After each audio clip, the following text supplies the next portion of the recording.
Hello folks, and welcome to this night of spooky tales for Halloween. Tales from around the globe, not all necessarily about ghosts, but something to make your skin crawl. Now Halloween is a time of year when the veil between the land of the living and the realm of the dead is at its thinnest. It's a time that you can peek into the future, maybe, if you know what you're doing. It was a time when a lot of young women used to use little magic tricks to glimpse future husbands, and one of it was to go into the barn just before midnight and get a wecht. Now a wecht is a large, round, like a short drum, just a hoop stretched over with sheepskin, a bit like a boran drum. And that was used for winnowing. Now the girl would take with her some keys and a pair of scissors and a knife, and she would go through the motions of like riddling corn. So she would shake it, and she would go through what they called, she would sieve 3 wechts and nothing. And when she did that, the apparition of her future husband would be seen going past the open door. So she got her wecht, and she got her scissors and her keys and her knife, and she started to sieve her 3 wechts and nothing. And past the door was not a young man as she was expecting. It was the master of the house. Now, this was very surprising because he had gone into Kirkwall that day on business and wasn't expected back again. But she ran into the house in a fluster and said to the mistress, "The master's back." "Oh," she said. Why do you think that?" She goes, "I just seen him." "You saw him?" "Yes." "Where did you see him?" "I seen him just walking past the door of the barn," she said. Now the woman knew what that girl would have been doing in the barn on Halloween night. She looked at her and the blood drained from her face. She went as white as a sheet and she said, "Be good to me, bairns." "What?" said the girl. I'm sorry, I don't know what you mean." "Be good to me, bairns." She knew what that lass was doing, and she knew who she had seen. And sure enough, after that, the woman was taken ill and died. And the servant lass went on to marry the master of the house. And then she understood what the mistress had known all along. And she was good to her bairns.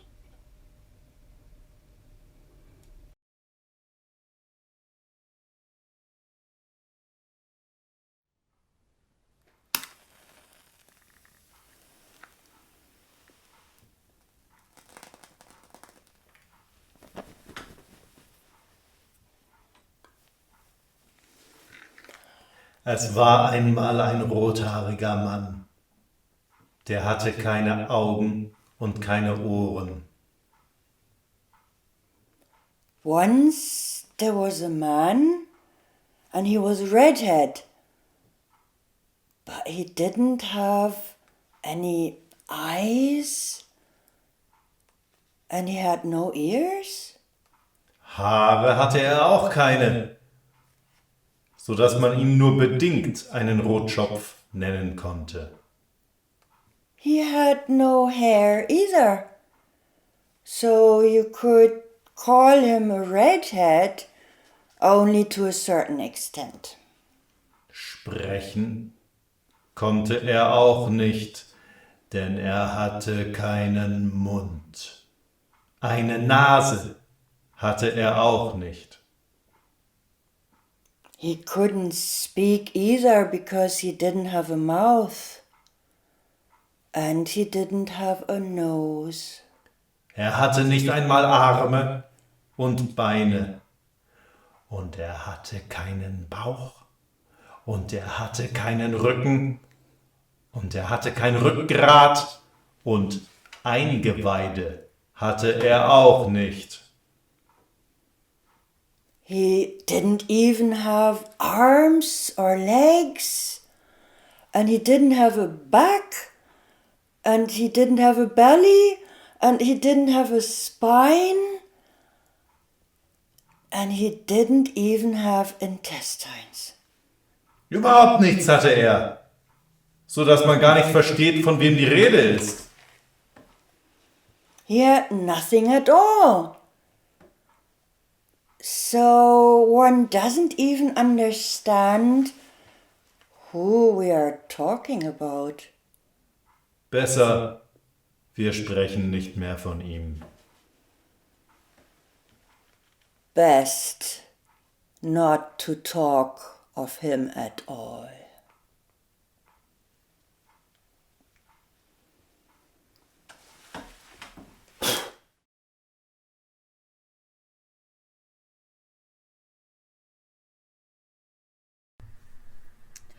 The castle of Glamis in Strathmore in Angus is well known as one of the most haunted places in the whole of Scotland. And this is the story of how just one of its many ghosts came to be there. And the story takes place in the time of King James V. So there is something that you need to know about James for this story to make sense. And that is that James hated the entire Douglas family. This came about because Sir George Douglas had fought alongside James in the first battle that the young king ever went out in. And James was just a wee lad at the time, really, and he was not keen on going onto a battlefield, and he really didn't want to stay there once he was on it. But Sir George Douglas, he sensed that the king was terrified, and he said to him, "I know what you fear, your majesty, but don't worry, because believe you me, if your enemies have hold of you on one side, and we have hold of you on the other, we will tear you in two before we surrender you." This was really not what James wanted to hear. And he bore a grudge against George and against his entire clan for years afterwards. He swore that no Douglas would find favour in Scotland as long as he reigned it. So James was not happy when he heard that the Lord of Glamis had taken young Janet Douglas as his wife, and that the two of them were getting on very well and had a fine young son together. But sadly for Janet and her husband, their happiness was short-lived. Not long after their son was born, Lord Glamis became ill and he died, and Janet was left to raise the boy alone. She was more than equal to the task, for Janet was a very capable woman, and she didn't have a lot of time for most of the trappings of noble life. She preferred to spend her time among the people in the villages, the farm workers and the cotters, and she liked to hear how things were going in the fields and hear the stories that they told. And if anybody was ill or out of work, Janet made sure that they were well looked after. She was really popular with the people, and she was probably one of the only genuinely popular nobles in Scotland at the time. So King James resented her popularity more than he resented her power, and he decided that he was going to ruin her name, and he knew just the way to do it. King James sent his courtiers out around Scotland, bearing the rumour that Lady Janet of Glamis was a witch. She had been seen, he said, whispering with the devil and plotting to poison the king and bring the Douglas family to the throne of Scotland through witchcraft and evil means. and soon the whole country was buzzing with these rumours. But Janet did her best to ignore them and just carry on with life as normal. But one day when she was down in the village visiting one of the old women that was a friend of hers there, the king's guards burst through the door of the cottage and they dragged Janet out to where their horses were waiting. And they tied her hands together and they tied her feet. And she saw that they had her young son as well. He was only about 12 at this time.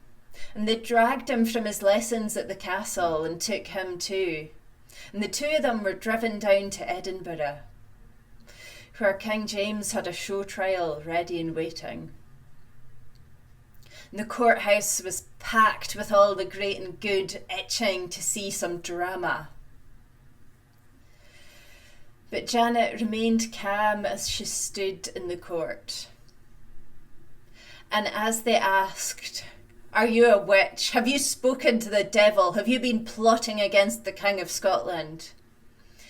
Janet stayed calm, and at every accusation she just shook her head and she said, No, I did not do that. I have nothing to confess. So the king gave the nod to the guards, and they brought out the iron thumbscrews and the iron boots, and they fastened them around Janet's hands and feet, and they started to turn, and her bones cracked, but still she said nothing. And then the guards brought out Janet's young son as a witness, and they asked him, "Have you seen your mother at her business of witchcraft?" And the boy cried, "No, she didn't do it! She didn't do it!" And the guards tightened the thumbscrews and the boots tighter on Janet's hands and feet, and the drip, drip, drip of her blood began to splash onto the courtroom floor. And her son could bear the sight of this no longer, and he tore himself away from the guards, and he flung himself into her skirts and sobbed at her knees, "Oh, mother, mother!" "Well," said the judge, "I see the boy is involved in the plot too. Perhaps we can get a confession from him." And the guards released Janet's hands and feet, and they put the thumbscrews and the boots around her young son's limbs, and they began to tighten them. And still the boy would not betray his mother. "She didn't do it," he cried. "She did not do it." And they began to tighten harder, and as the boy's face went white, he still would not say a word against her. But as Janet heard her son's bones began to crack, she screamed, "Stop, stop! I confess, you can have me, but for God's sake, leave him, let him be." Well, King James was ready to hear that. Within the hour, there was a bonfire made up at the top of Castle Hill. And Janet was carried up there, for her hands and feet were too broken for her to walk. And she still kept silent as they tied her to the stake and as they lit the torches and set fire to the bonfire. She did not cry, she did not scream. She stayed perfectly calm and composed. And the crowd that had come out to see, who were usually so ready with boos and hisses for the burning of a witch, they stayed quiet too, and they seemed uncomfortable with this strange execution. And they left early as Janet was still burning, leaving her alone there at the top of Castle Hill.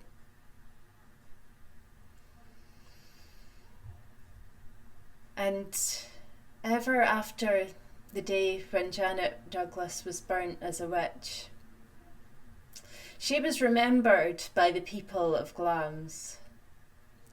And it seems that she remembered the people of Glamis too.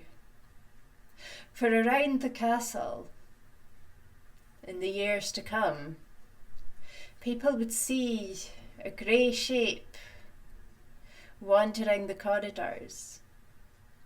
She came back to Glamis again and again, first to see her young son grow up, and then just to keep an eye on the place that she had loved so much in life. And Lady Janet's spirit, they say, still returns to Glamis to this day. And to let her know that her spirit will always be welcome there is a chair set aside in the chapel for the Grey Lady of Glamis. And you can still see that if you visit today. So that is the story of Lady Janet Douglas, who became the Grey Lady of Glamis Castle.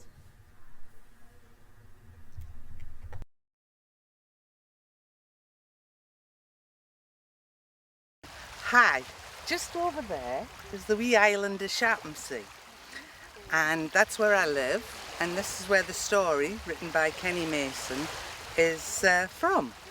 So a long time ago, when boats were sailboats, we didn't have engines, we didn't have all that, this piece of water, the string, was a dangerous, it still is dangerous bit of water. They bring pilot boats in to help ships come in.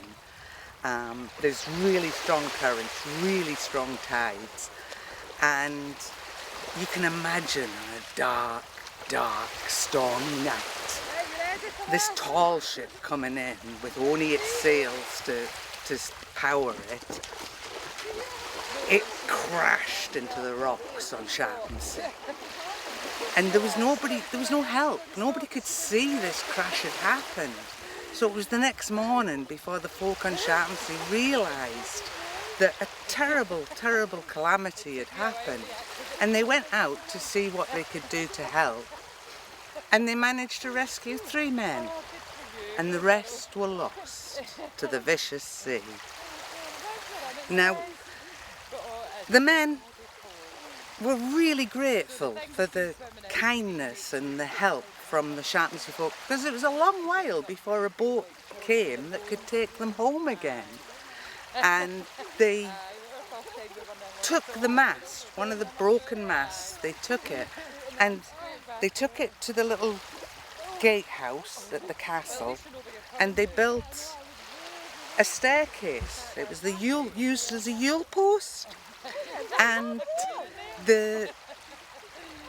when they were finished, they carved their names into the bottom. Now, years later, long after the men had gone home,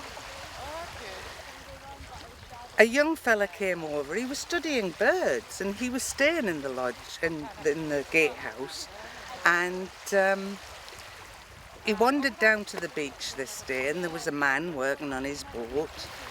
And he said, how are you enjoying the island? He says, yeah, no, it's grand, loving it. He says, but see, last night, I could not get to sleep. There was a tapping all night. Says the fisherman, that'll be the ghosts of the lads that sunk off Shatthamsea. They're tapping their names into the Yule post in the hope they'll be back to life. So the young fella said, well, thank you, and marched off. And another fisherman came down and he says, what a load of brock you're telling that fella. What a load of rubbish. He says, I heard there was a woodpecker in them woods. It was on Orkney radio. And that's my wee tale.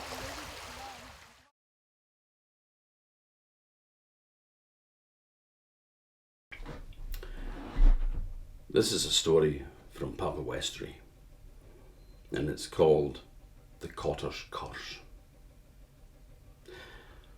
Now, the Laird of North Ronaldsay, in the early part of the 18th century, was a man called Thomas Trail. He was better known as the Wicked Laird. He was said to be in league with the devil. He was dabbled in the black arts, and also he had an evil reputation. He always insisted on the first night with every bride on the island. And anything that he wanted, he just simply took. Now, it was said that he'd sold himself to the devil. And they said that the devil actually came to claim him one day. He was sitting in his study, working on some papers, when a voice said, "Thomas, I think you have something that belongs to me and is now ready for harvesting." "Oh," said the laird, "and what might that be?" "You know perfectly well what it is, Thomas. It is time for you to come with me now." "Come with you?" "Nah, I don't think so. I'm quite happy and comfortable where I am, thank you very much. I don't want to go anywhere." The devil's face grew black. "You will come to hell with me now, even if I have to drag you there myself." Well, the laird sprang up and the two fell to fighting. And they battled each other. They burst out the door of the house and they fought in a field called the West Park. And they said that the laird was so evil that he actually beat the devil. And he drove him down through the ground. And they said the spot where the devil went down, nothing would grow on it. Now, the laird was bad, but funnily enough, he found it in himself to be just that little bit worse. Oh yeah, he'd been bad before he beat the devil, but after that, thinking, well, I can do whatever I like now, he did. His evil and his debauchery were legendary. Now, it was summertime, and all the crofters and the cotters drove their sheep off the common grazing from the hill, and they sheared the sheep. Now the laird took that occasion to go down with his horse, and he would select the finest lamb on the island, and he would take it as a gift for his lady wife. That year his eye fell on a particularly fine fat lamb, a lovely grey one, and he said, "I want that lamb for my lady." Now this lamb belonged to a cotter. Now a cotter, unlike a crofter who rents land from the laird, they just got a scrap of hill land to build a little hut on and scrape a living from as best as they could. In return, they had to give labour for this. So basically, they were no better than slaves. Whenever they wanted anything, the landowners, whether it was the laird or whether it was a big farmer that rented his land from a laird, they would call on the cotter, and the cotter had to answer. Well, the cotter went to the laird and begged with him, "Please, don't take my lamb. My wife died last winter, and I have 2 small bairns to bring up myself. And the only thing that we have is that yow and lamb. And if you take the lamb, there is nothing that is going to stand between me and my children's death by starvation this winter. I will have nothing to feed the bairns with." "I don't care," said the laird, fixing him with a cold, steely look.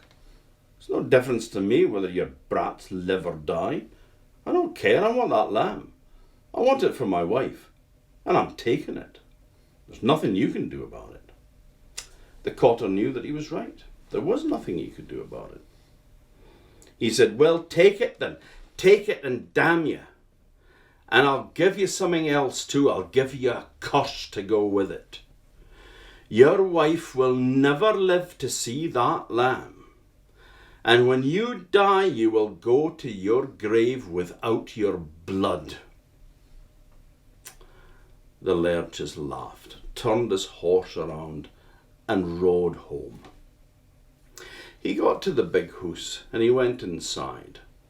He called for his wife and he went up the stairs, went to the bedroom, and there his wife was lying dead on the bed. Her face was twisted and contorted in a look of fear, and she was stone cold. And so the first part of the cotter's curse came true. She never lived to see that lamb. But the laird, he was never one for sentimentality, so it didn't bother him too much.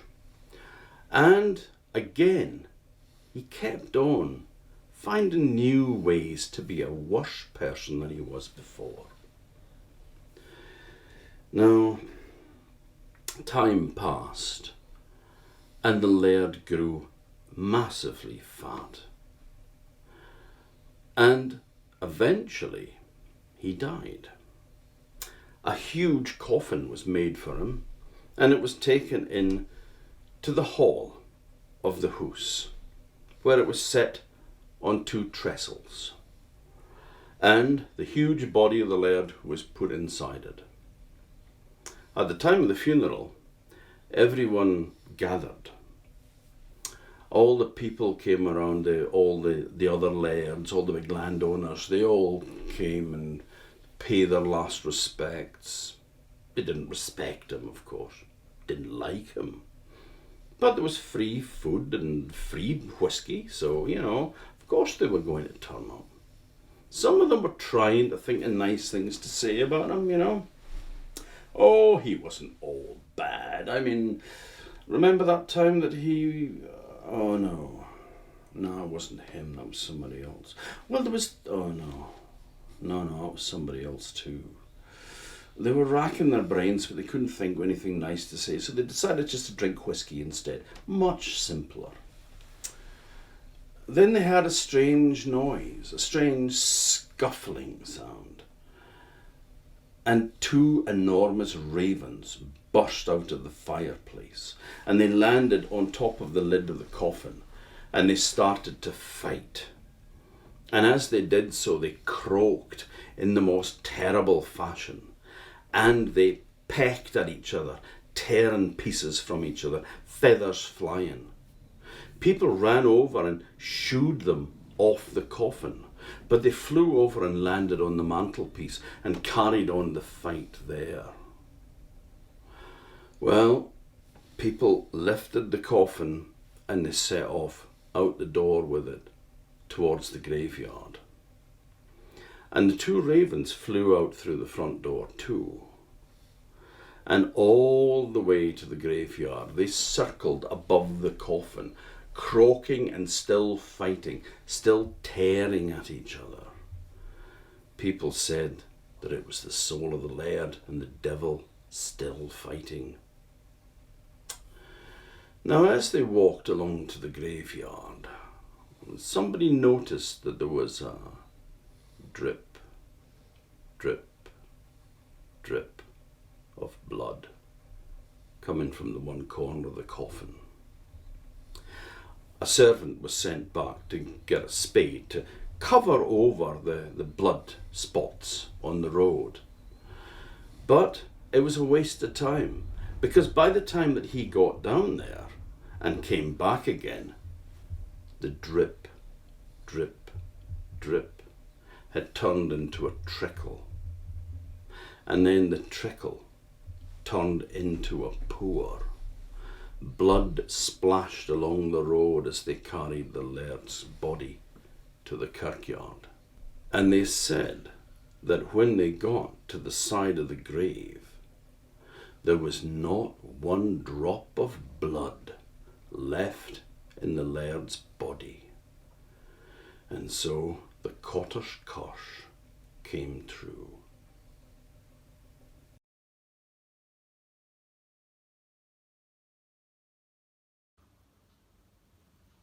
In the parish of Orford in Orkney, there's a house, and it's called the Hall of Clestron. Now, the Hall of Clestron that we see today is actually a replacement for a much older house. And in that older building, there used to live a man called William Honeyman.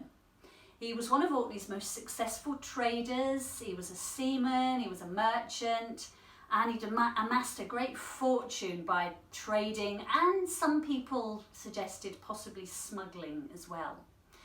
Now, legends about the Honeyman's treasure spread throughout Orkney. It was said that he had an enormous treasure chest full of gold coins and jewellery and bullion and all sorts of fabulous things. As the years went by, William took himself a wife. Her name was Mary, and they had a son called Mungo. And as their only child, it was expected that Mungo would follow in his father's footsteps as a seaman and a trader. And in fact, young Mungo was very keen. From an early age, he wanted to join his father on his voyages. But his mother Mary wasn't quite so enthusiastic. But by the time Mungo was 14, he was a big, strong lad, and William decided that it was time for Mungo to go with him on his first voyage. The great ship was pulled up in front of the house, loaded up with all the things they'd need for their long voyage. The night before they set off, William Honeyman and his servant John took an enormous wooden and iron-bound chest from the house, and they made their way up the hill behind the Hall of Clestron onto the moors. And there they dug an enormous hole in the ground and put the great treasure chest in the hole in the ground. Back at the house, William said to his wife Mary, "If anything should ever happen to me, that's where it is. That's where the treasure lies." Well, the next day the sun was shining, there was a fair wind, and all the servants of the house and Mary were out on the shoreline to wave goodbye to William, to his servant John, and to young Mungo. And off they sailed south, down through Scapa Flow, and off to have great adventures on the high seas. Now, the weeks went by and there was no news. And eventually, after a couple of months, they began to get rather worried, thinking that something might have happened to the ship. But then, one bright morning, there was a cry down by the shore. Somebody had spotted the ship coming up through the sound. Mary, looking from an upper story window, could see the masts of the ship coming through the morning light. And in the excitement, she ran down the stairs, down to the shore, and she could make out 3 figures standing on the prow of the ship. Surely it was William, servant John, and son Mungo. She ran down to the shore in great excitement to greet the ship. And there with the servants they stood as they watched the great ship coming up through the water. And then, to their horror, it shimmered, it dissolved, and it sunk into a black mist below the water.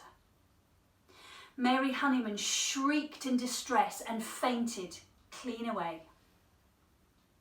The servants carried her up to her bed, and there she lay. It was said that she lost her wits that day, and a few weeks later she died. The news soon reached Orkney that the Honeyman's ship had sunk many hundreds of miles away, with all hands lost, all the goods gone to the bottom of the sea, and William, servant John, and son Mungo all dead. Of course, there were still rumours of that great treasure, and several people tried to locate where it might be. One young man thought he'd figured it out, and he set off with his spade early one morning. As he dug, he heard a sound, and as he turned around, he saw a woman dressed in black with a shawl over her head, her face white. She said nothing, but she stared down at him mournfully. He took fright, grabbed his spade and ran for home. Another young lad, a shepherd, was out one frosty winter's morning after the sheep, and he saw the hoarfrost glittering on the field. But there was a patch, a rectangular shape that had no frost on it. And he remembered something that his granny had told him, that precious metals don't take a frost, they repel it. And there was this rectangular patch of ground with the green grass showing and no frost on it. Well, he was convinced he had found the honeyman's treasure. He ran back to his house, he grabbed his spade, and he went back into the fields. But by this point, the sun had risen, shone down on the field, and all of the frost had melted, and he couldn't find that patch of grass anywhere. So maybe the honeyman's treasure is still out there to this day.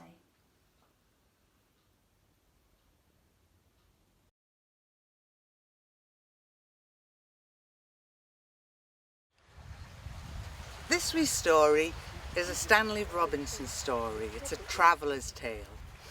And it's about a guy called Jack. Now, Jack's in a lot of traveller's tales.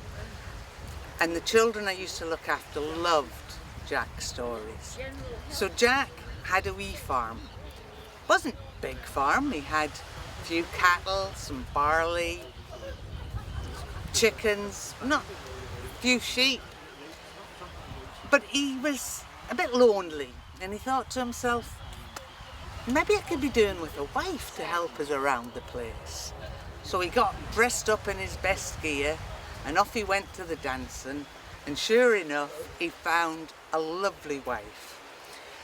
Her name was Mary, and they got married, and one little bugbear, on a Friday night, he used to go off to the evil laird's castle to drink, play cards, and all other stuff he shouldn't have been doing.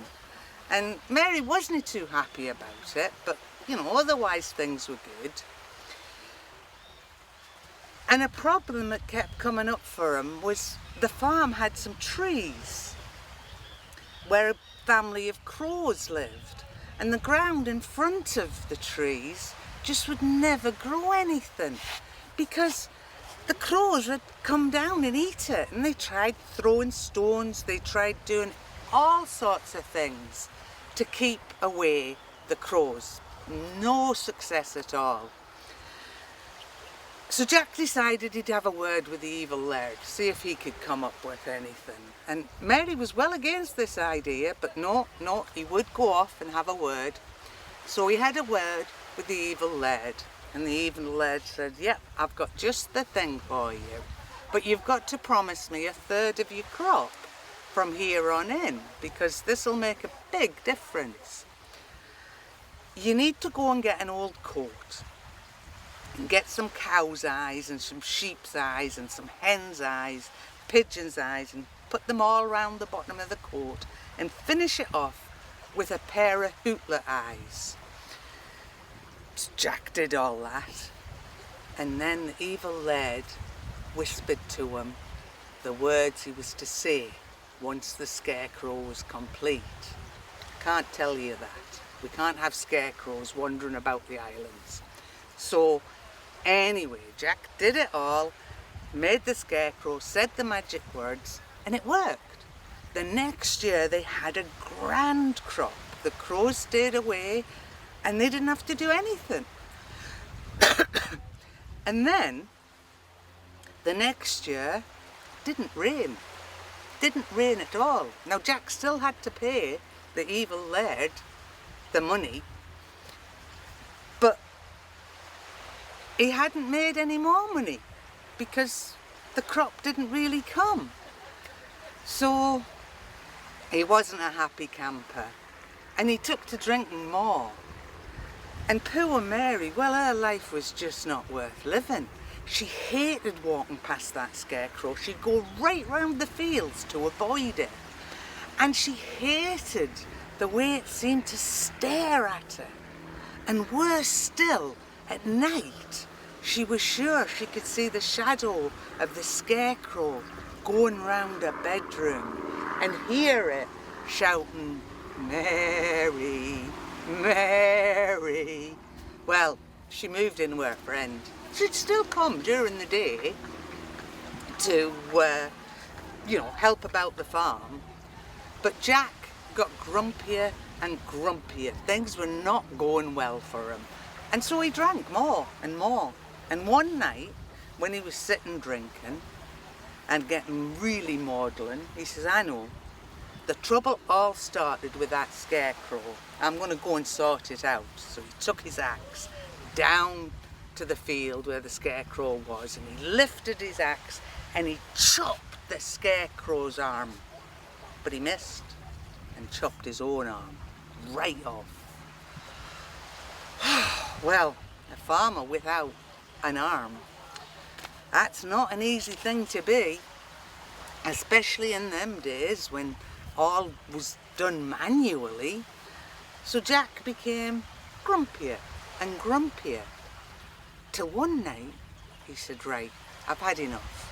I'm going to get rid of that scarecrow once and for all." And he set up a fire and he took off his axe and off he went to sort that scarecrow out. And he did. He lifted his axe and we never heard of Jack again. The next morning, Mary went to the farm to see to her chickens and to her cow. No Jack, but the eggs were gathered and the milk was milked. How could this be? And suddenly there was a tall, dark, handsome man. And Mary was just delighted to meet him, and he was delighted to meet her. And she still hears "Mary" at night, but it's not quite like that. It's more like "Mary." And that's the end of my tale.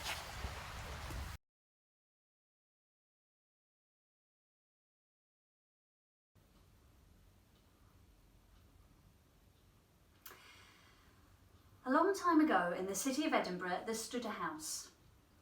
Now, the number on the front of the house was number 17. And for many years it was inhabited by a strange old man. Nobody knew who he was, where he came from, what he did, and they rarely saw him coming and going. And when he died, an unknown firm of undertakers removed his body. The house lay empty. But the people in the houses to the left and the right, sometimes late at night they could hear noises coming through the wall, voices, glasses chinking. It was almost as if a party was in full swing, and yet they never saw anybody coming and going. Well, a few years later, number 17 was sold to a young couple from the south of England who had moved to the city of Edinburgh to open up a guest house. The city was becoming popular as a tourist destination, and they really wanted to make a go of it. It was a beautiful house, it had lots of original features, lots of character, but there was one room in the attic, right at the top of the house, and no matter how many lamps, lights, fires they lit, they could never get it warm or bright. There was always a sort of darkness about it. And they decided they would only let it out in an emergency. Now, come the city of August, Edinburgh is host to the International Festival, and people from all over the world would flock to the city. The housekeeper on duty on this particular evening was one Mary Brewster.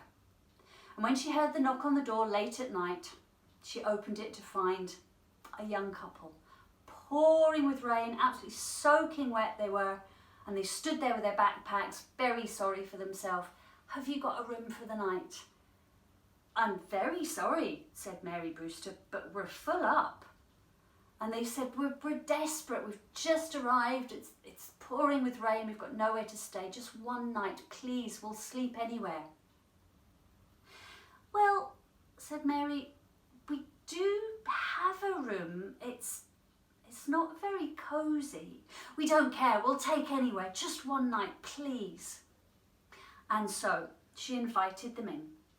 Now she said, come with me, the room is right at the very top of the house.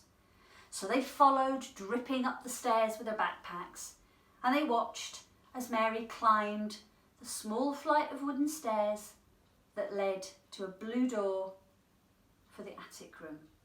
And they watched as she climbed the stairs, put the key in the lock, opened the blue door and stepped into the room. A horrible scream ripped through the air. The young couple dropped their packs and ran up the stairs as fast as they could into the attic room, and there, in the middle of the floor, was Mary Brewster. She had her hands clasped in front of her. She had her eyes fixed on the ceiling. And she was completely and utterly dead. Now, this was a story that made its way like wildfire around the city of Edinburgh. A woman had seen something so frightening, she had literally been scared to death. And this story reached the ears of a young student. His name was Andrew Muir, and he was very interested in the paranormal.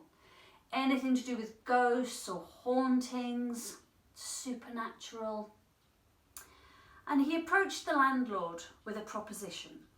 He said, I would like to spend the night in that attic room and see if I can see what there is. The landlord was not keen at all.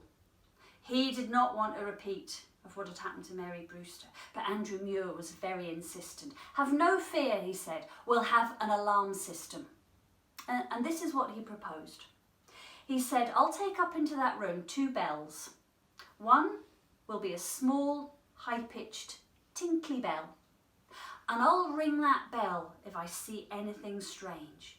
And you, in the room below, can come running up and you can see it, and we'll both experience the phenomenon and we'll solve the mystery. I'll also take with me, he said, a large, deeper toned, clanging bell. And I'll ring this one if I feel that my life is in any way in danger. And so it was agreed that the landlord would stay in the room below. Andrew would take the 2 bells up into the attic room. So, with trepidation, the landlord handed over the key to the attic room, and he watched as Andrew Muir climbed the wooden stairs, opened the blue door, and stepped into the room. Closed the door behind him. The landlord in the room below read a book, had a small glass of whiskey, and as the hours went by, his eyes grew heavy and his head began to nod. Ding-a-ling-ling-ling-ling! Suddenly, he was awoken by the sound of the high-pitched bell. He jumped from his seat, he ran up the stairs, and just as he got to the blue door, clang, clang, clang, he heard the bigger bell sound. He burst into the room, and there, sitting at the table, was Andrew Muir. Hands clasped in front of him, eyes fixed on the ceiling, dead. Next to him on the table sat the small, high-pitched bell. And on the other side of the room, on the mantelpiece, sat the bigger, deeper-toned bell. Who or what had rung it? Who or what had Mary Brewster and Andrew Muir seen that had scared them to death? I don't know. And maybe we'll never know, because the people who owned number 17 sold it and moved away.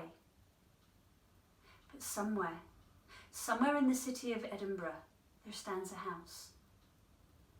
The number on the front of it might well be number 17, but street numbers do change. So if you're ever in that fair city and you find yourself in the old town at one of those Airbnbs, and you climb the stairs to the attic room, and there's a little wooden staircase, and there's a little blue door, perhaps you should just stop and pause for a moment.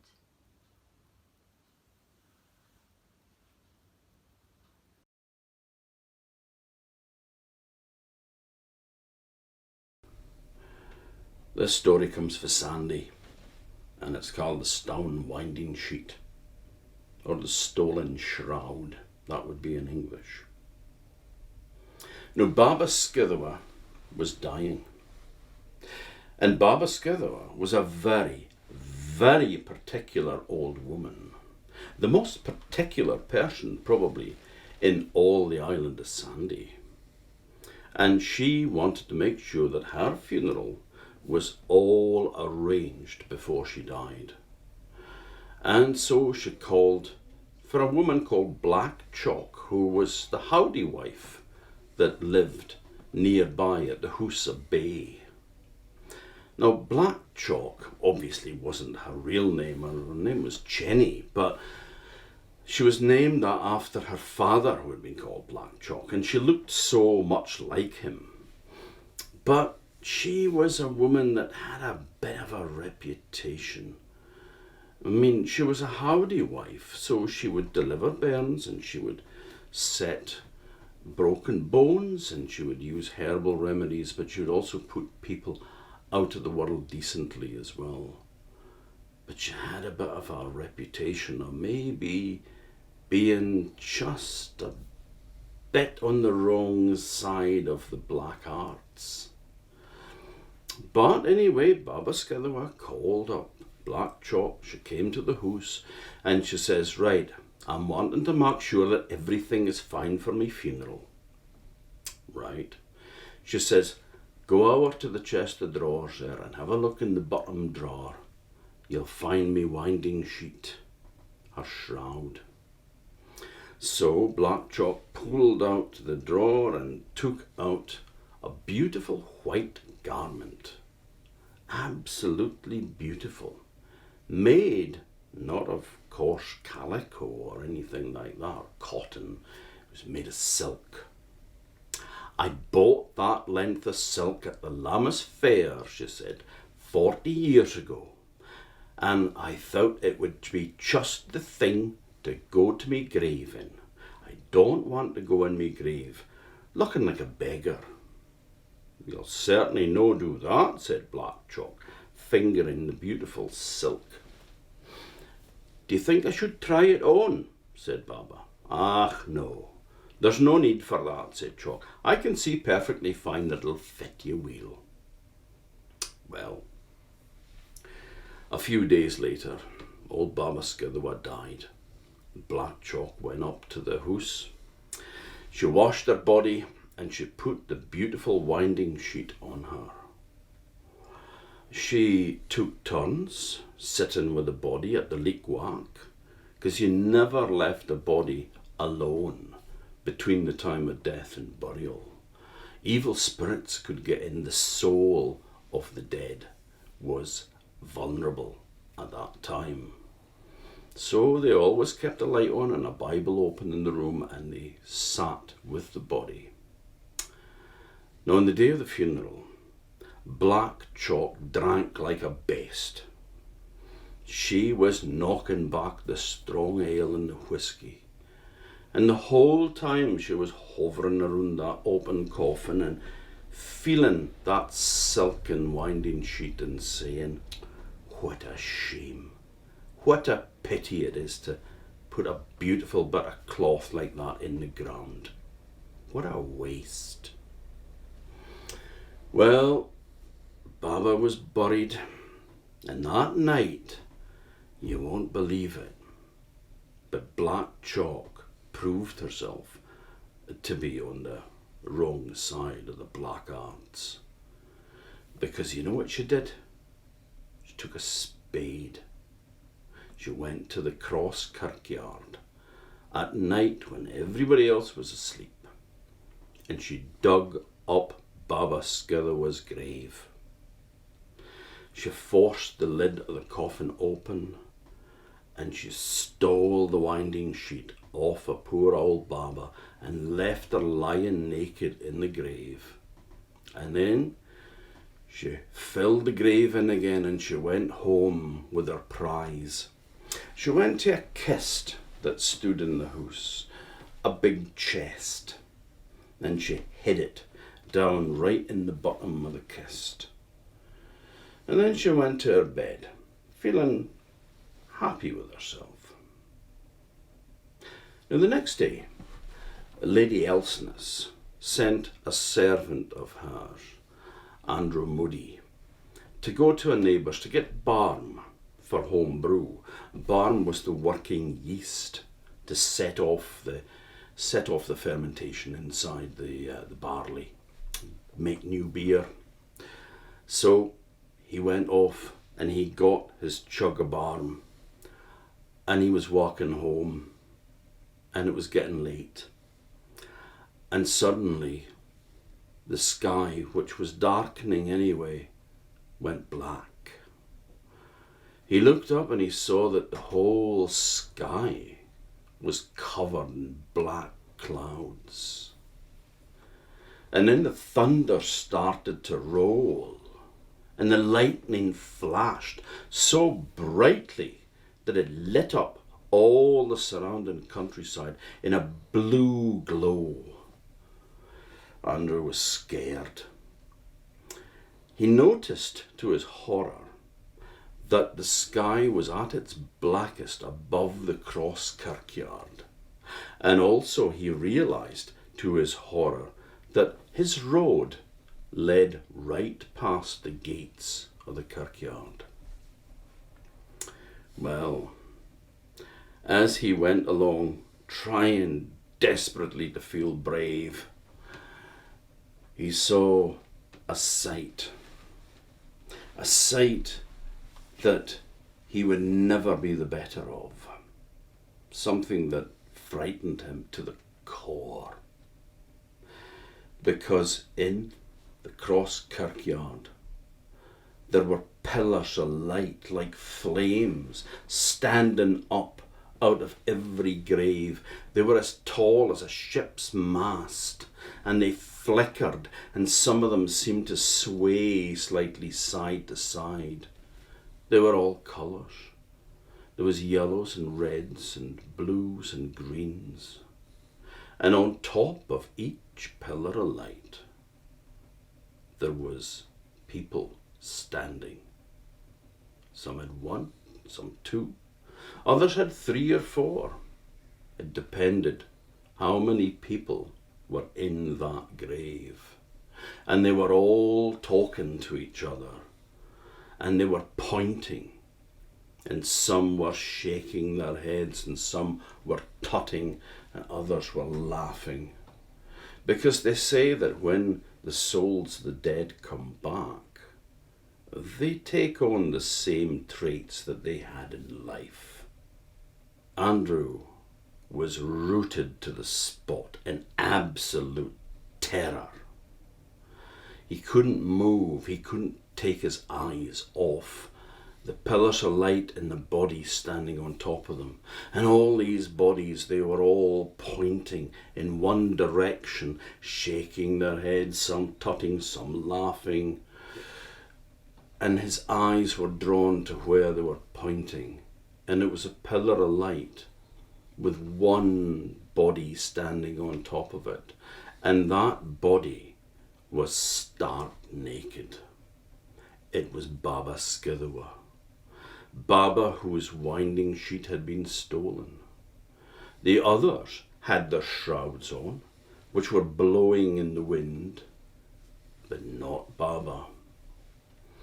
She was looking sadly from side to side, trying to cover herself. And then she noticed Andrew, and she turned to stare at him.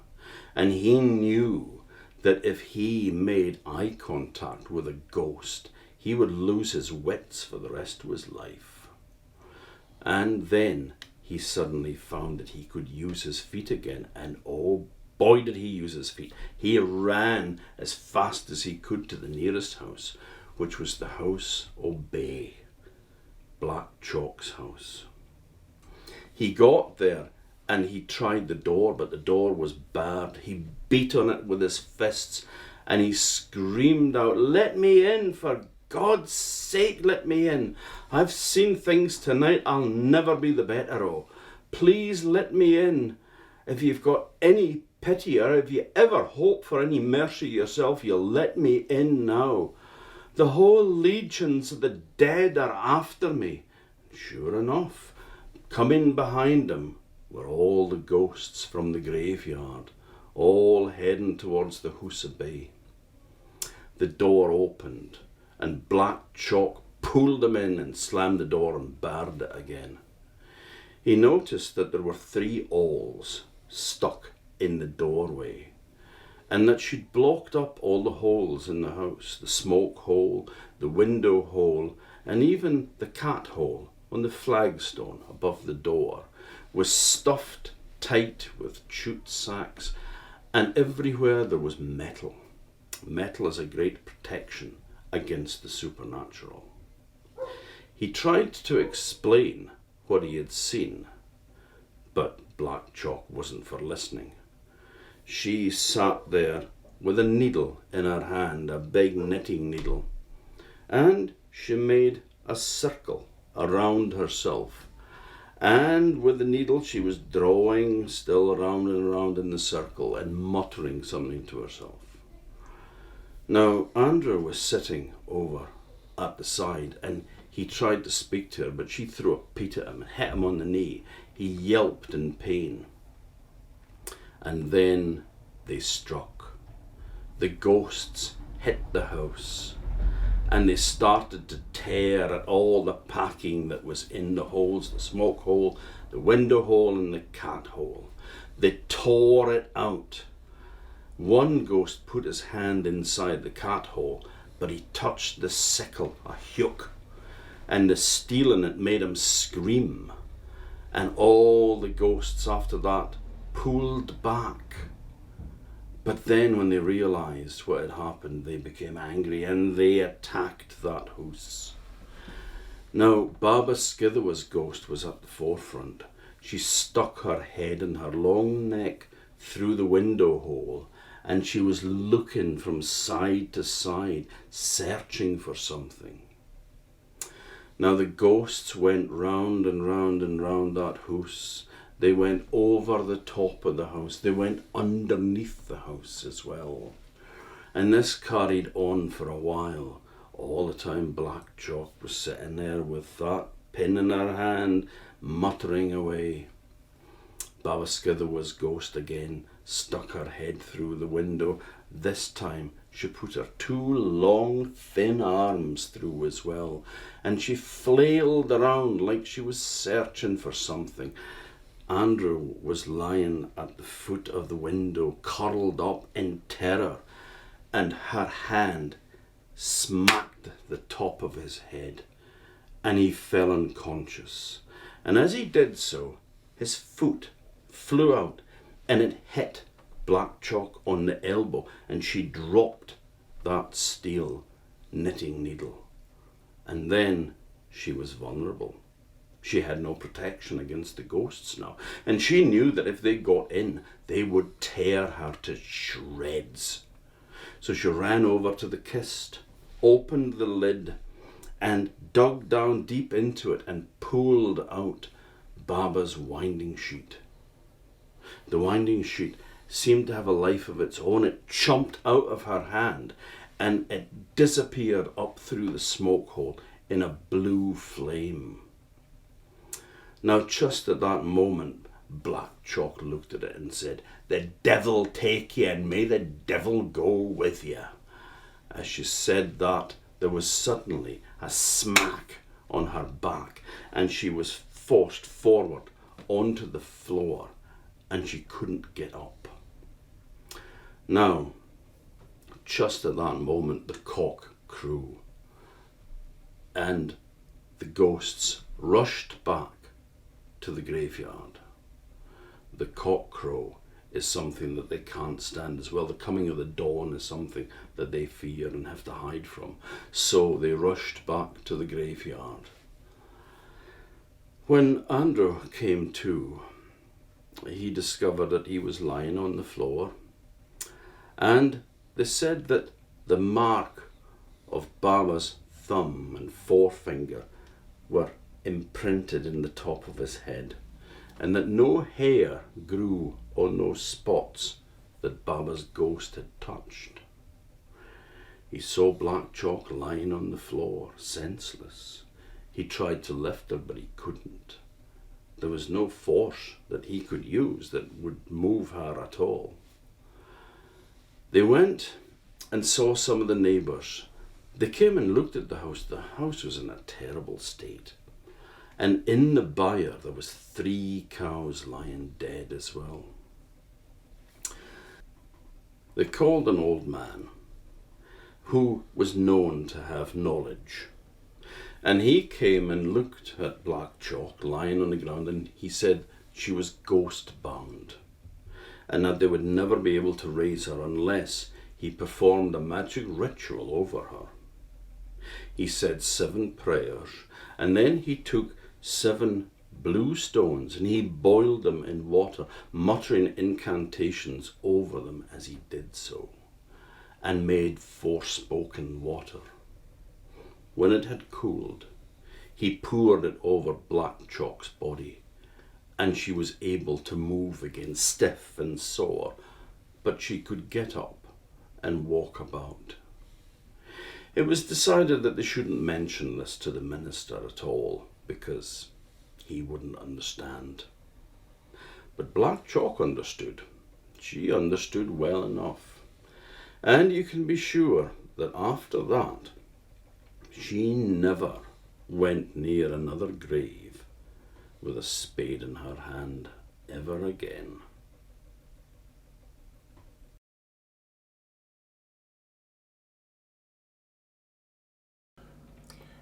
It was a raging storm, and it had been raging for days and days and days. The ship could not leave the harbour, and the captain was angry. He was a proud man, tall and strong, and his own master. He was master of the ship and master of the oceans. And he had sailed in any weather and always had put his ship back to the harbour in safety. But this time it was different. It was a westerly gale, and every ship that would have tried to leave the harbour would have been smashed to smithereens. But he had none of that, and he shouted at the wind on the top of his voice, "Tomorrow we are sailing." "Tomorrow?" asked his helmsman. "But tomorrow, it's Christmas. Nobody sails on that holy day." "I'm sailing," laughed the captain. "Nobody tells me what to do." And early the next morning, the crew was on board, but the gale had picked up overnight, and it was now a hurricane. And still the captain ordered the crew to get the ship ready. "We are sailing," he howled against the wind. And the crew was singing. They wanted to sail. They admired their captain, and they felt safe with him. So singing, they climbed up into the masts and got the sails ready. But on the pier, a crowd was gathering, and people shook their heads and stared at this ship. And from the neighboring ship, another captain shouted across, "Man, are you insane? You cannot sail in this weather. If you go, you will never see a harbor again." But the captain just shouted back, And if I am damned in all eternity and never see a harbor again, I am sailing. But at that moment, the church bells started to ring. And the people shouted again, "Don't go! Don't you hear the bells? Don't you hear the wind howling? You must stay." But the captain just turned round to the people and cursed at them. And then he shook his fist against the church tower and cursed the bell. And then he turned seawards and shouted at the wind once more and also cursed the wind. And then he gave order to raise the anchor. The crew did no longer sing.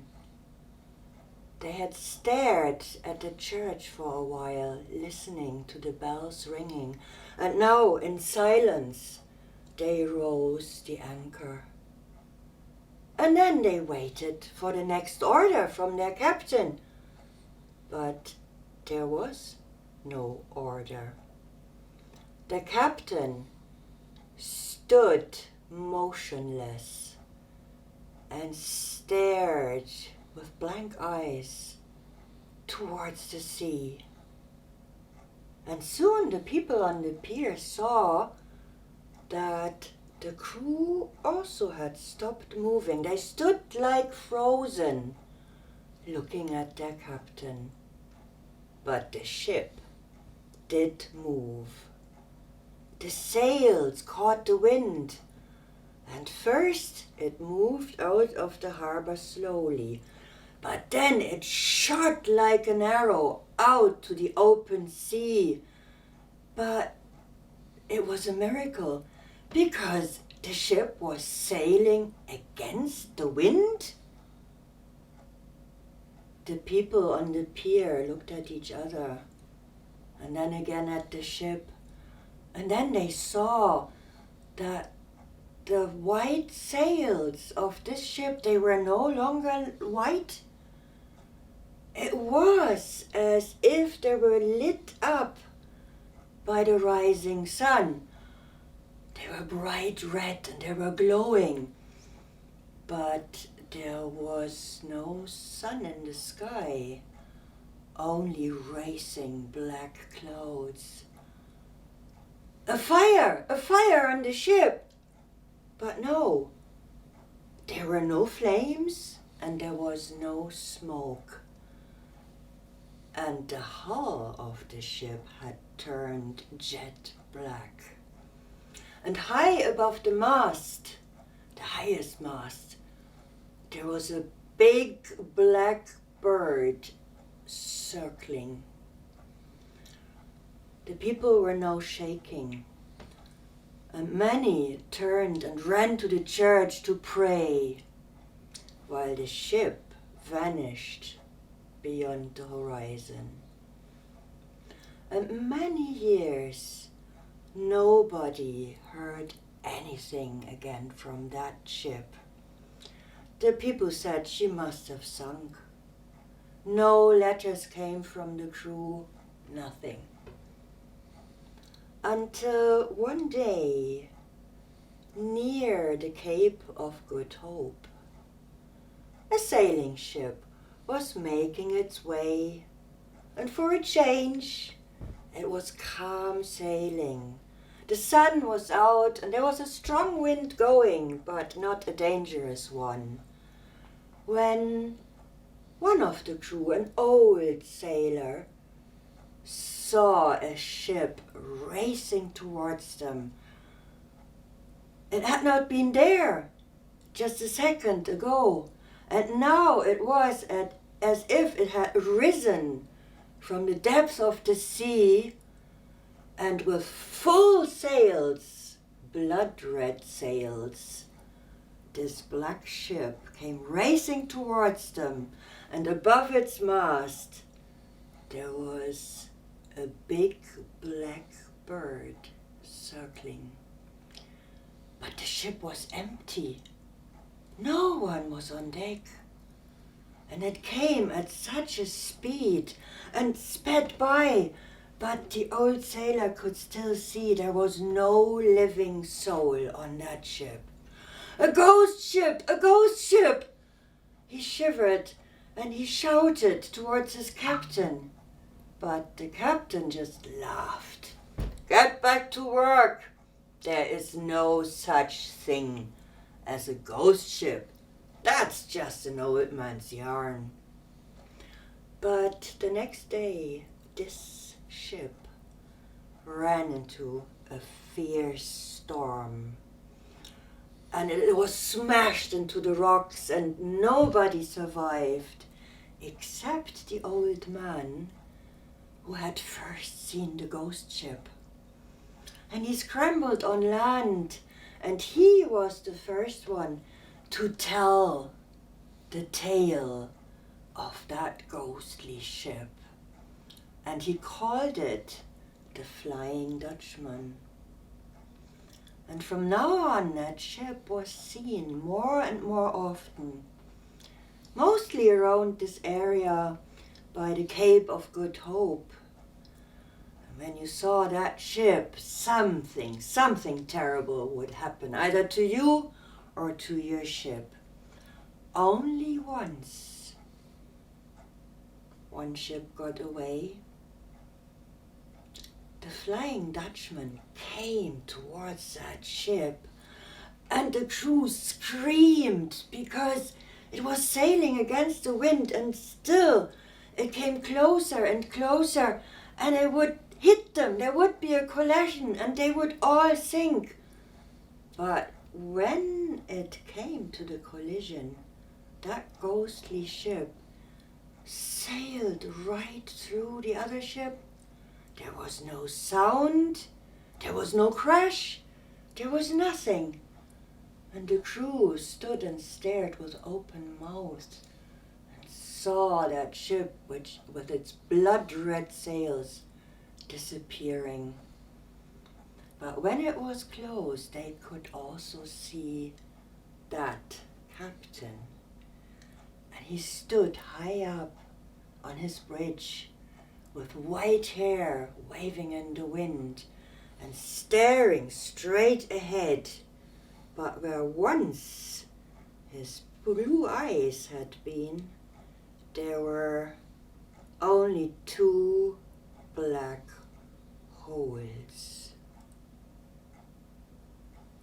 But nothing more happened to the crew or to that ship. They lived to tell the tale. But it was different when the same ghost ship appeared to a prince. It was the young prince who would once become King George V. And he and his brother were sailing with their navy in waters near Australia. And you can read in their logbook that at 4 a.m. they were followed by a strange red light. It was glowing bright red, and within that glow there was a sharp black shadow with enormous sails. And this ghostly ship sailed so fast that it nearly touched the back of one of their ships. And only a few hours later, when the ghost ship had long disappeared, the man who had first spotted it, who had climbed up high on their mast, fell from a great height. And when he hit the deck of the ship, he was smashed to atoms. And only a few decades later, Orkney men saw the Flying Dutchman. They were whale hunting near Iceland. And there was no wind, but a tall ship with blood-red sails and a black hull and a big black bird circling above its mast came towards them. It came so close that they could read its name, the Flying Dutchman. And when it shot past them, they heard a bell. A bell tolled on the Flying Dutchman 3 times. And exactly 3 years these Orkney men lived. But then their ship, the Orkney Bell, was one of the first steamers that was sunk by the enemy at the start of World War II. And the old sailors say that every 7th year, that captain with the holes in his head, he comes to a harbor with his ship. But you can't see the ship. Any harbor in the world he might come to, and then you only hear the loud rattling of an anchor chain. And then you hear the sound of a small boat put to sea, and the sound of the oars of that boat rowing it towards the pier, and a hollow voice, "I bring letters." And then a hand, just a hand with no body, holds letters. Many of them are addressed to sailors who are long dead, but sometimes the address is to a living sailor. And when you get such a letter from the bodiless hand, you have to nail it to the mast as quickly as possible, because otherwise something awful will happen. The last time this ship was seen is a bit over 60 years ago by another Dutch ship, a cargo ship. But since then, maybe the people just don't talk about it anymore. Or maybe, just maybe, the ghost ship and her captain and her crew have finally found peace.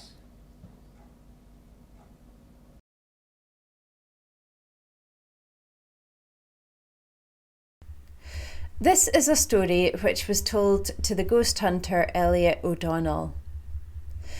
Now, like he usually did when he wrote things down for publication, O'Donnell changed the names of the people in the story and the precise place where it happened. This was partly to protect the innocent, but also because he didn't want people coming to him with fake ghost stories just because they wanted their name in a book. But he heard this from the couple that it happened to, and they swore that it happened exactly as they described it. And Elliot O'Donnell believed them. He thought they were trustworthy. Now, he calls them the Murphys when he writes this story, so I'll call them the Murphys too. And Mr. Murphy was a clergyman from Ireland, and him and his wife decided to come up to Scotland for their holiday one year. This was one year at the beginning of the 1880s. And they wanted to tour around Scotland and see all the sights and experience the culture. So, of course, one of the first places on their list to go was the fair city of Dundee. They didn't know the place at all, so when they arrived in Dundee, they bought a local newspaper and they were looking through, reading the advertisements for inns and hotels, looking for somewhere to stay. And eventually they saw one that they thought was just perfect for them. It was in the west end of the city, just off the Perth Road, which was a very fashionable part of the city at that time. But the prices were good enough that it wasn't going to break the bank for the rest of the holiday. And it was a wee place called the Benracket Inn. So off they went, and when they arrived at the Benracket Inn, the Murphys were sure they'd made the right decision. Because it was a lovely old-fashioned building. It had oak gables outside and a lovely wrought iron lantern was dangling over the entrance. It looked so warm and inviting. And the windows were these beautiful diamond paned kind that you get in old-fashioned houses. And when they went inside, it was beautiful inside too. This wooden oak panelling continued in the corridors. And the landlord came out to meet them and he said, "We've only got one room left for tonight." And the Murphys said, "We'll take it." So they went through into the restaurant part of the inn and they had a meal there, and it was great food and there was a roaring fire going and they soon felt very much at home. And when they were well fed and watered, but not inebriated because they were respectable temperance folk, they headed up the stairs and they went to their room. Now, I'm sure you know there's two kinds of people when you get into a hotel room. There's folk that are happy to just get straight to bed and fall asleep. And Mr. Murphy was one of those kind. He just flopped down on the bed and started flicking through the newspaper again. And then there's the kind which I'm part of, which is the type of person that has to open every door and drawer and just have a nose about everywhere just in case there's something interesting lurking in a corner. And Mrs. Murphy was one of those sort of people too, so she was examining all the furniture, and again it was this lovely old-fashioned wooden furniture. The bed was a 4-poster one, and there was this large cupboard thing that was built into the wall, and it was just facing the end of the bed, and it was made of this really dark wood. And Mrs. Murphy was looking around this and she thought it was quite a strange looking thing, especially to have in a hotel room. But there didn't seem to be anything particularly odd about it. She opened the doors and it was big and shadowy inside, but it was completely empty. So she shut the doors again and she started to get ready for bed. But there was something she couldn't quite put her finger on about the room and about this cupboard in particular. And it was making her a bit uncomfortable. The big wooden shapes of the furniture were starting to cast eerie shadows in the candlelight. And she said to her husband, "I wish we had a nightlight for tonight." And he said, "Well, yeah, you're right, it is quite gloomy at night, isn't it? But we'd better not leave the candles on all night because we really wouldn't want to start a fire." And she agreed, no, that would be dreadful. And they got into bed and kind of reluctantly blew the candle out. And soon Mrs. Murphy was lying there listening to her husband snoring away beside her. And in between the snores, she could hear the sounds of the hotel. And there was nothing that you wouldn't particularly expect to hear in a big old building that was full of people and full of wood. There was the occasional creak of a floorboard. There was the occasional rustling as somebody drew their curtains or turned over in bed, but there was nothing odd. Mrs. Murphy lay there trying to think relaxing thoughts and drift off to sleep. But as she lay there, she felt this gentle breeze of air start wafting across the room. And with that breeze, there came a smell. It was not a pleasant smell. It was a smell of rotting and decay. And this made her shiver, and she was fully awake now. And she thought about waking her husband up, but then she thought to herself, well, maybe I did drift off to sleep and I'm just uncomfortable being in a strange place and maybe just had a bad dream. I'll not wake him up just now. But she could not get anywhere near sleep after that. And she lay there just staring at the ceiling in the darkness. And she felt another breeze come wafting across the room. And that smell came back and it was stronger. It was starting to smell like something had crawled under the bed and died. And it had not been found for a very long time. And Mrs. Murphy was getting more and more worried. She was absolutely certain now that she was not dreaming. And she sat up in bed and she put her feet down onto the floor and she started standing up, and she could smell that this smell was coming from that cupboard facing the foot of the bed. She tiptoed towards it in the darkness. And as she got closer and closer, the stench of death and decay got stronger and stronger. By the time she was standing outside the cupboard, she could hardly breathe. And she froze there for a little while because she didn't know if she dared open that door. But she had to know. She reached out her hand and she pulled the cupboard door open. And then she could see, for inside the cupboard there was this weak, eerie glow. And what she saw was a head, a human head, and just a head.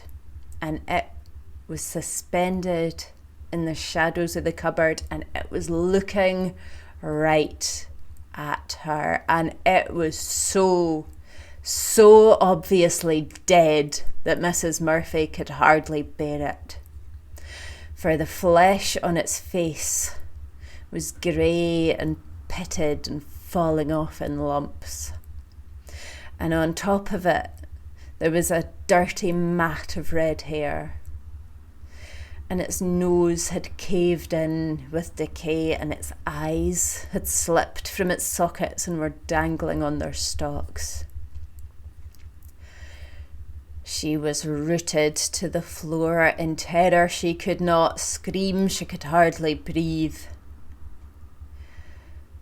And then it moved.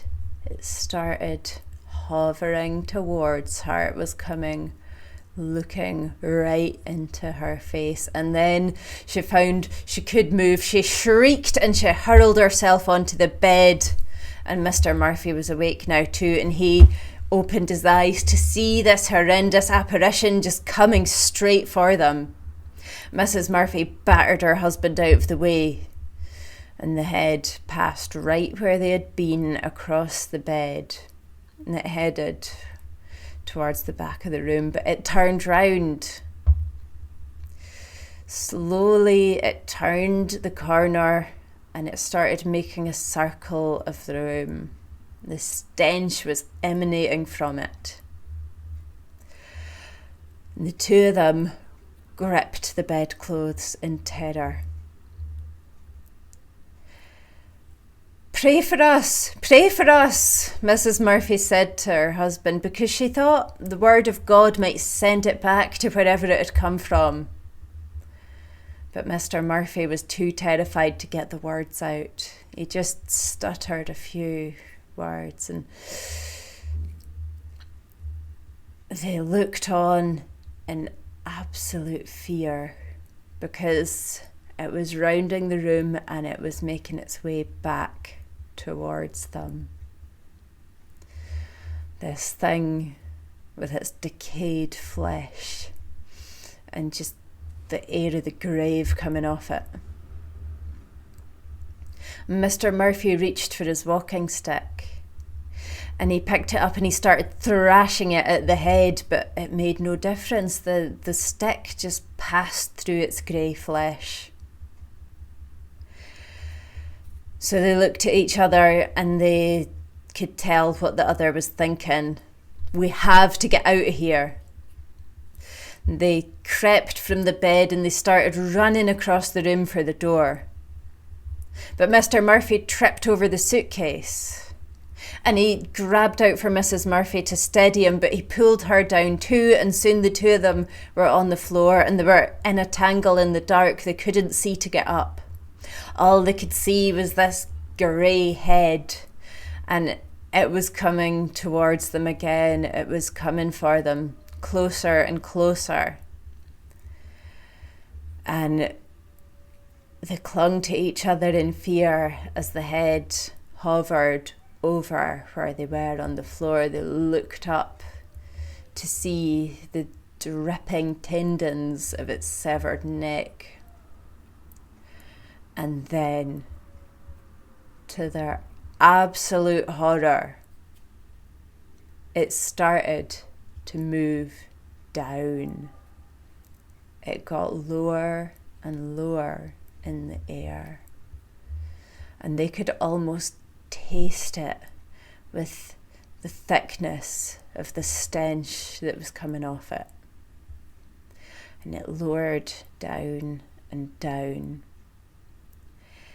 and it came so close to where they were on the floor that eventually it came right into them. It came into their chests, and it passed through their bodies, and it filled them both with such a cold, choking sickness that they had never felt before. And they never wanted to feel it again. And eventually, slowly it passed down through them and down through the floor. And it was gone. And all they could do was cling to each other and stay there shaking until dawn. And in the morning, well, they were waiting for that landlord when he woke up. And the minute he saw them, he could tell exactly what they had experienced that night. "Oh, I'm so sorry, he said. "I believe every word of what you've told me.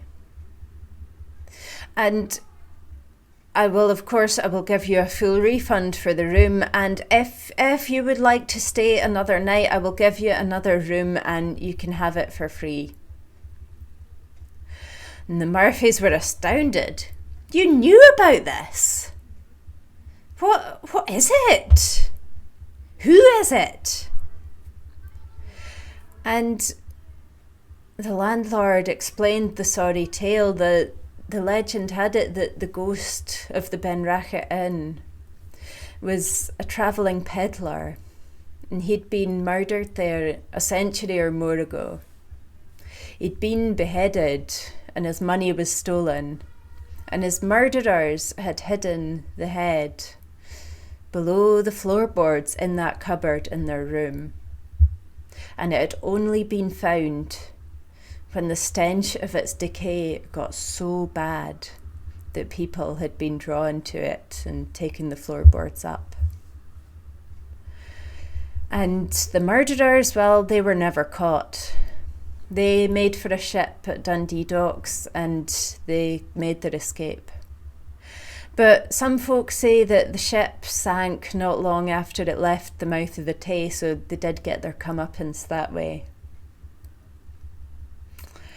And the landlord said, honestly, I'm so sorry, but I am up to my eyeballs in debt and I have a 20-year lease on this place. And I have to live with this knowledge, and I only ever let people stay in that room when everything else is completely booked up, and even so, it's only seen once every year or two, and I'm so sorry that you had to see that last night. Now, the Murphys are obviously braver people than I am, and very forgiving too, because they accepted the landlord's offer of another night in that hotel, just in a different room. And that is the story as they told it to Elliot O'Donnell a few years later. But because, as I said, O'Donnell changed the name of the place when he wrote about it, I can't tell you if that building is still standing today or not. So perhaps you should be wary if you ever find yourself spending a night in Dundee.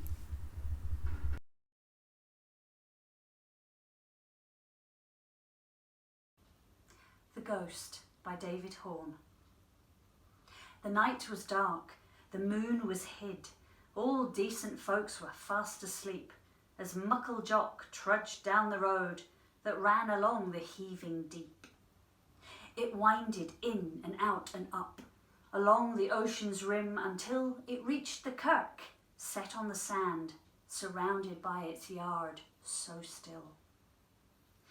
The hallowed spot was dark and drear, in broad daylight 'twas clad in green, but now the moan of restless waves increased the weirdness of the scene. For 'tis well known at dead of night all kirkyards wear an air of gloom. Indeed, some folks are not convinced that all the dead sleep in their tomb. Ha! What was that? Upon the dyke that ran around the sacred ground, a ghostly shape, two glowing eyes, a dreadful silence, not a sound. But here I might as well explain that Muckle Jock did take a drink once in a while, and maybe that was why he stood fast on the brink and feared to run or turn his back, for if he did, the ghost might jump and he would be undone, so he stood shivering whilst his heart did thump. At last he found his voice and cried, "Away, be off, in God's great name! I do defy thee, Lucifer!" It held its peace, yet on it came. This ghostly wraith's dread eyes spat fire, as they turned yellow, then turned green. Here was the devil, and there the sea, while Muckle Jock stood glued between. The sweat ran down his sunburnt cheeks. He went hot and cold by turn. To save his life he could not move, but felt his soul in torment burn.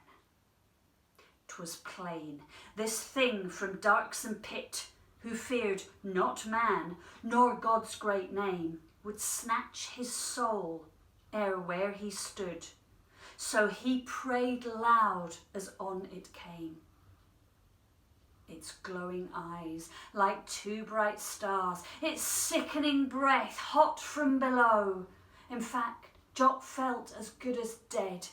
He closed his eyes as his dread foe jumped down to him and wagged his tail, then cried "Bow wow" in sheer delight. You see, it was his collie dog which gave Big Jock this awful fright.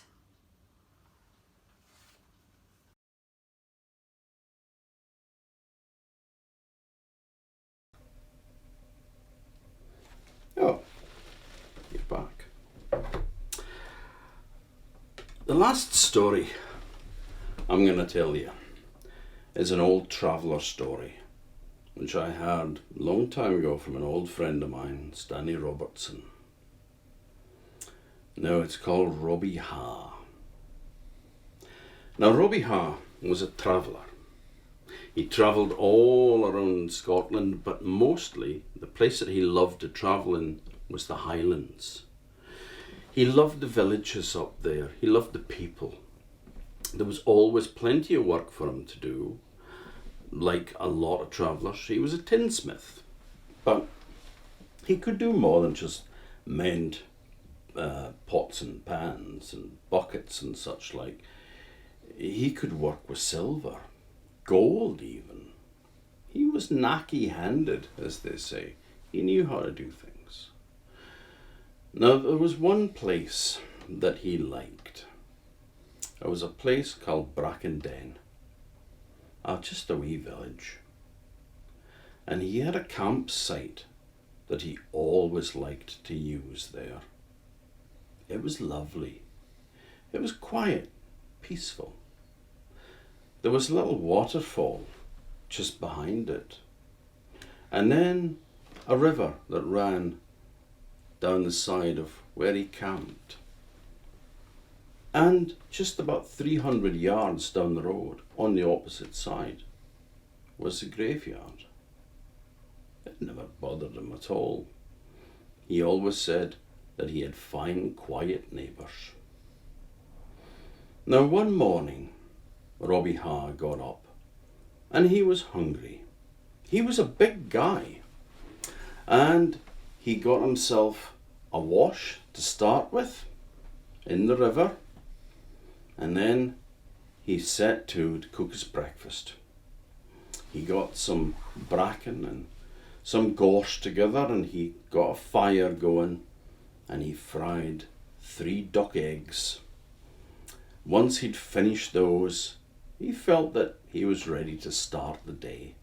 He had just settled down the day before, pitched his tent there, and now he was ready to go in and sell all the pieces that he'd made, the buckets, the pots, the pans, and also to see if there was anything that needed to be mended as well. He did okay in the village. Went through, got quite a few jobs, sold a few things, was eyeing the inn as he went past, because he knew that he was going to be in there later and have a wee dram. But then, I don't know why, but his eyes drifted up to the hill. And on the hill, there stood a house. And oh boy, what a house. It was a huge, old building, but it looked like it had seen better days. It was starting to crumble a bit. Any paint on it was flaking. But worse than that, there was something about it that just made your spine tingle. It had an evil feel about it. He had no idea why it should, but it certainly felt like a place that you didn't really want to be. But then again, he knew that some of these lairds, they were kind of eccentric, shall we say. But they might have a bob or two, and there might be some work for him to do up there. Maybe even repairing some jewellery, which would bring in a lot more money than fixing a hole in the bottom of a bucket. So, summoning all his courage, he walked up the road to the big house. He came to a great front door with a peeling paint on it. And there was a door knocker on it in the shape of a ram's head. He picked it up and he bang, bang, bang on the door. Now, he waited for a wee while. He could hear some commotion inside. And the door eventually opened, and there stood a young woman who was obviously a servant in the house. "Can I help you?" she said. "I was just wondering if you had any wee jobs you needed doing," he said. "I'm just in the neighbourhood here, and I thought I would pop by, see if there's any wee jobs that you had going." "Oh, well, maybe," said the lassie. "Just wait here." And she disappeared off in. And then she came back later with a man. And Robbie recognised the man. It was Mr. James. Now, Mr. James was the local undertaker down at the village. He knew him fine. "Hello, Robbie." "Hello, Mr. James. I'm Surprised to see you up here. Well, to be honest, I've got a wee job for you, Robbie. It's not a very nice job, but it pays well. I'll give you 30 shillings if you'll come and give me a hand. 30 shillings? Well, that was a bit of a fortune to Robbie Ha. And he thought, my God, I could have a right good night in the inn with that, and have a few bottles of whiskey to take up to the camp afterwards. Oh, well, yes, he says, I'll be happy to do anything you want. So, he followed him into the house, and if the outside of the house was gloomy and felt evil and uncanny, the inside was 100 times worse.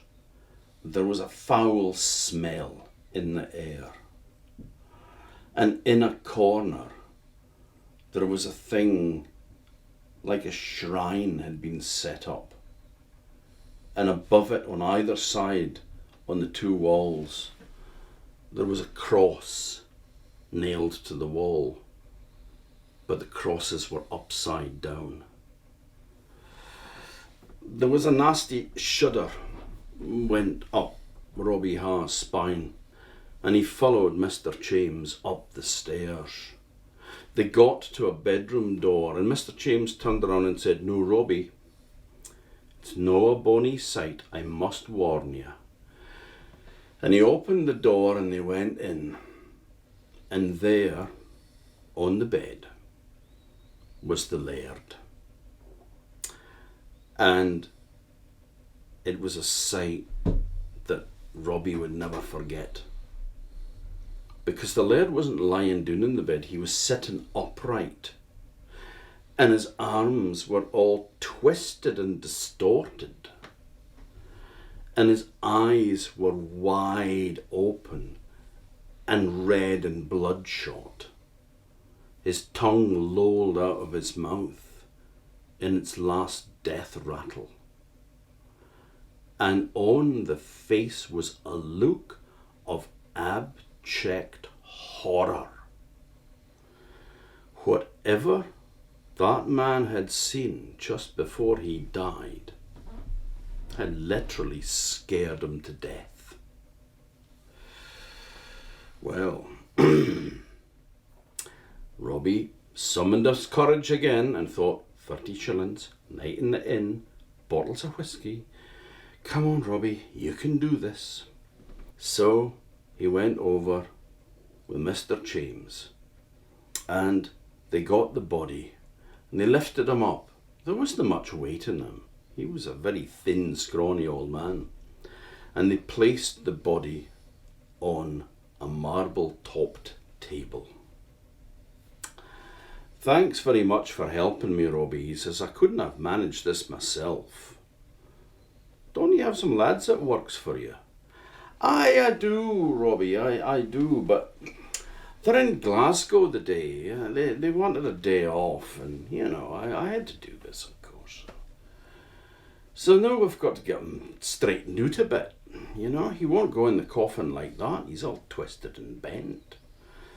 So they worked the work, I'll tell you, trying to push that limbs down, get that arms flattened out. Oh, it was a nasty job. And then they had to wash him. And they had to put him in his shroud as well. And it was a weird shroud, because it was one that the laird had prepared himself. And it was jet black. Well, no matter how hard they tried, they could not close his eyes. His eyes were wide open, and there was no pennies in the world that was heavy enough to hold that eyelids down. So they just had to leave him. But he had no family. Nobody really cared about him, so they got him in that coffin and they screwed that lid down on him as fast as they could. They didn't want to see that face for 1 second more than they had to. And then Mr. James, Robbie, and the servant lass, the three of them left the house. They closed the door, the wee servant lassie turned the key, and they headed off down the road as fast as they could. Now, there was still a horrible feeling of dread and evil and malice in the air. But the further that they got away from that house, the lighter Robbie was starting to feel. "Come by the shop," said Mr. James, "and I'll pay you the money." "Fine, grand." So he followed Mr. James down to the undertaker's shop, and he went in, and Mr. James went up the wooden stairs upstairs to where his apartment was to get the money. And the first thing that Robbie Hahn noticed was two young guys standing in the shop. And he went in and he said, "Hello, boys." "Hello. I thought that you were in Glasgow." "No. Who told you that?" "Mr. James did." "No, in Glasgow." "Well, why weren't you up at the house helping him then?" "Why? We refused to go, that's why." "Why did you refuse to go? Have you no heard about him?" "No." "They called him the Laird of the Black Arts. He was usually just called the Black Laird. And it said that, he was in league with the devil. He's an evil man. And what's more, him and Mr. James, well, they did not get on. The Laird hated him. He hated him with a passion. You see, there was a lassie for Glasgow who came to the village here years ago. And the Black Laird, he took a fancy to her, he took a shine to her. And he started to be, ingratiate himself to her. Make himself seem rather nicer than he really was. She was starting to become kind of fond of him too, or so it seemed. And then she met Mr. James. And Mr. James liked the lassie too. She was very likeable. But when he heard that, her and the Black Laird were he was kind of trying to court her, then Mr. James warned the lassie, "You don't want to get embroiled with him. He is the last person in the world that you want to be in any kind of relationship with. He's more in league with the devil than anybody else. And so I think you should just go home to Glasgow." "But I don't have the money to go back." "I'll give you the money," said Mr. James. "Just go away and don't tell him. Don't tell him you're going, just go." So he gave her the money, and it was enough for her to get home. Now, the Black Laird, he was shocked when he heard that she'd gone all of a sudden, and he wondered as well where she got the money from. And he made a few inquiries, and it soon came back to him that it was Mr. James that gave him the money. And so he was furious. And he said to Mr. James, "I am going to have my revenge on you someday. I'm going to make you pay for what you did.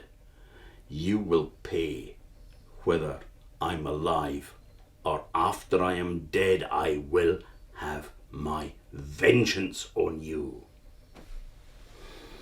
"Well, we're not going near that bloody house," they said. Well, fair enough. Mr. James came down the stairs with the 30 shillings.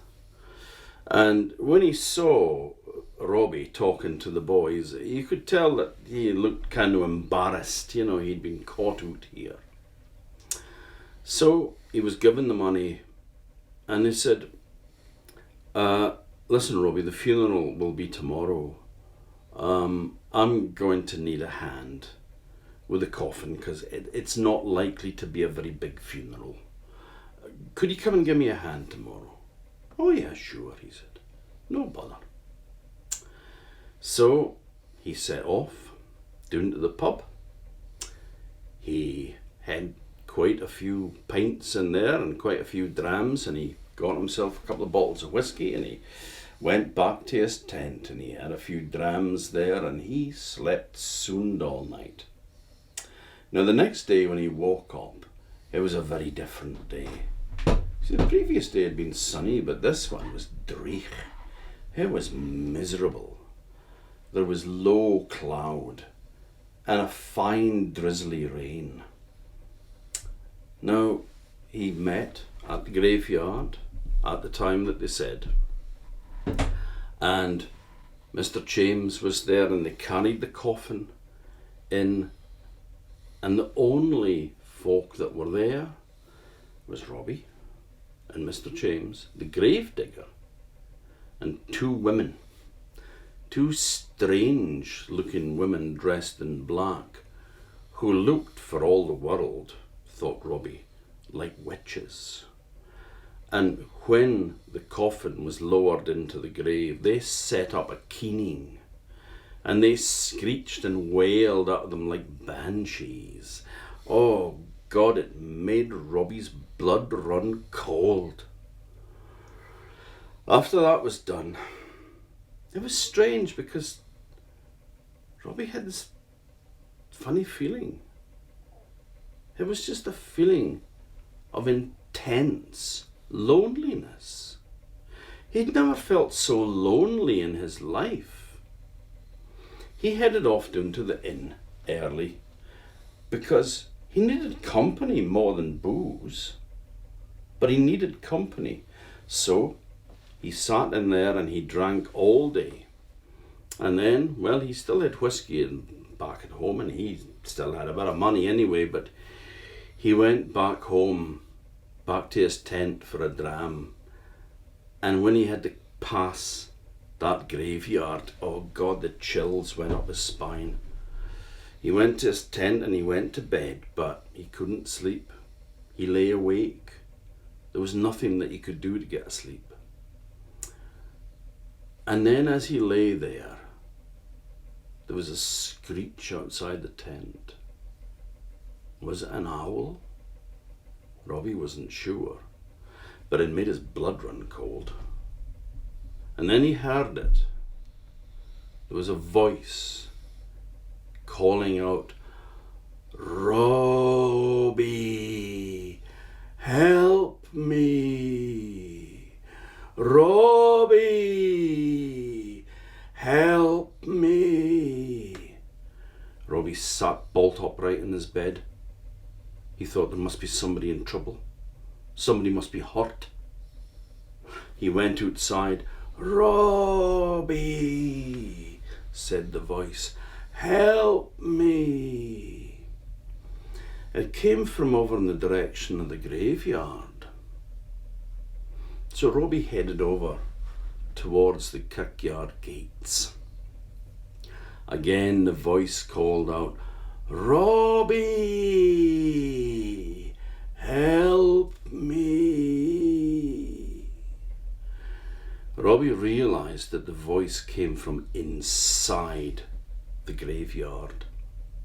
He opened the gate and he rushed in, still thinking that somebody must be hurt and calling for him for help, because everybody knew that he camped up there.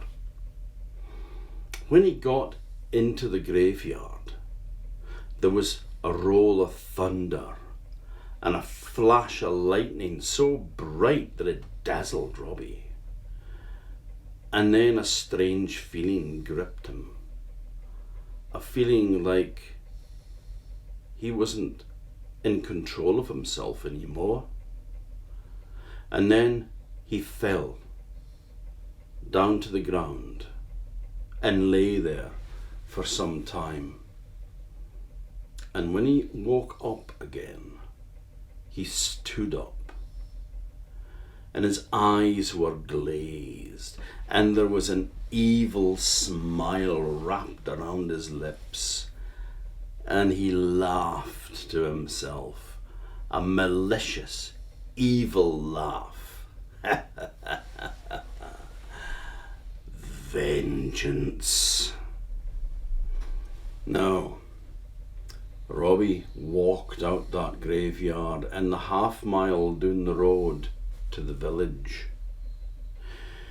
He went to Mr. James's shop and he opened the door and he went inside and he started to climb the stairs. Mr. James heard him coming, but it didn't bother him because he was used with people coming in the middle of the night. If somebody died, then folk would come there, so he never locked his door, he always left it open. And he was used with folk just turning up in his bedroom. Now, the door opened and Mr. James lit a lamp.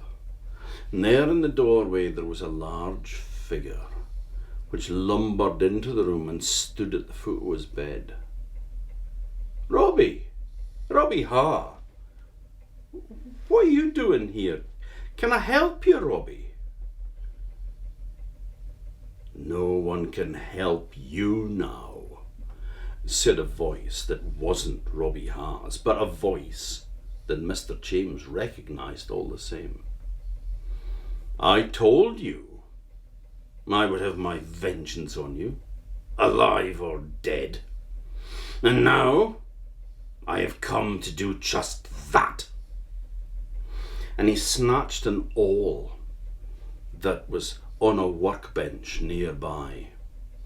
This awl had a long point in it that Mr. James used it when he was making coffins. He went over and he grabbed Mr. James by the throat and he lifted him up.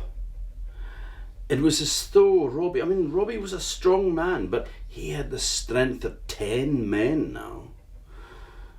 Mr. James, grabbed by the throat, was dangling there in space, and he said, I told you I would have my vengeance on you, alive or dead, and now I will. From beyond the grave I've come to get you.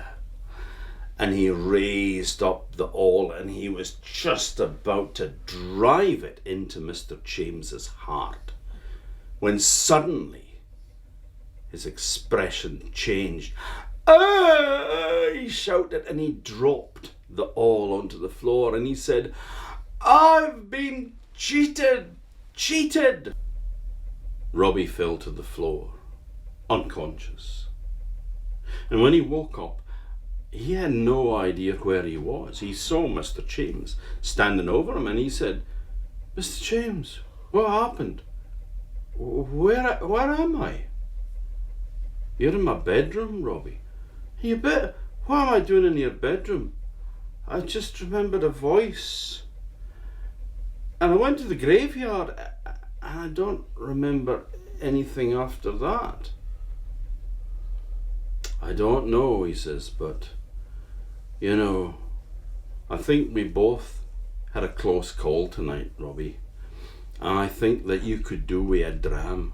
"Oh, definitely," he said. So 2 big drams were poured and they sat down and they were drinking these, and then another big dram was poured out and probably a third too. They sat there about an hour talking away and trying to figure out what exactly had happened when there was a knock at the door and somebody came in. They froze when they heard that, the sound of somebody coming up the stairs. But the door opened and there was a young man and he said, "Mr. James, I'm sorry to disturb you at this time of night, but Auld Morrig of the Glen died an hour ago. Could you come and lay out the body?" "Ah," said Mr. James, "now I understand it. You know the old stories, Robbie, about the keeper of the grave?" "I have heard tell of such a thing, yeah. They say that when somebody in an area dies, they become the keeper of the grave in the graveyard, and they guard the graveyard until the next person dies, and then they take over as the keeper of the grave. Normally in a wee village like this, there's months go between deaths. So it's very unusual that you would get two as close together as the Black Laird and old Morrig. But that must be what happened. Old Morrig died, and then she became the keeper of the grave, and the Black Laird lost all power he had in this world. He'll be downstairs now dancing with the devil, I dare say. But you had a close call there, Robbie, because you would have hanged for my murder if he had been caught.